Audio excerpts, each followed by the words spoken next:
આપણે ધારો કે બધી સંખ્યા ઝેડ ઝેડ ઝેડ ઝેડ ચારે ચાર ઝેડ સંખ્યા છે. હવે આપણે એમ માની લઈએ કે બધાનું મૂલ્ય 10 10 છે. કેટલું છે તો કે 10 10. તો ચારેય સંખ્યાની સરેરાશ પણ કેટલી થઈ જશે 10.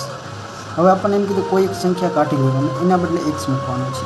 તો xનું મૂલ્ય કેટલું હશે તો કે આ બધાની સંખ્યામાં સરેરાશમાં કેટલો થાય 1 જેટલો વધારો થાય. તો આપણે એવું માની કે 10માંથી કાંઈક ઓછું હશે તો કેટલું ઓછું કે આ બધા પાસેથી એક એક લઈને 10 બન્યું તો કુલ કેટલા ઓછા હશે?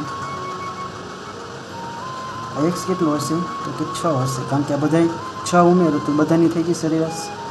તો કેટલી x કેટલો છે 6. હવે શું કીધું છે જો y મૂકવામાં આવે તો 1 જેટલી ઘટે છે. તો y મૂકવામાં આવે છે તો આપણે માની લઈએ કે આ સંખ્યાએ y મૂકવામાં આવે તો yનું મૂલ્ય કેવું હશે તો કે આ બધાને 10 10 છે તો પણ આ બધા આનાથી ઓછા હોય ત્યારે જ આ વધારે હોય તો જ સરખું થાય. તો yમાં શું હશે બધામાં +1 તો y કેટલો હશે 14 હશે. હવે આપણને બેનો તફાવત છે તો x - y 14 - 6 તો આપણો જવાબ કેટલો આવશે 8.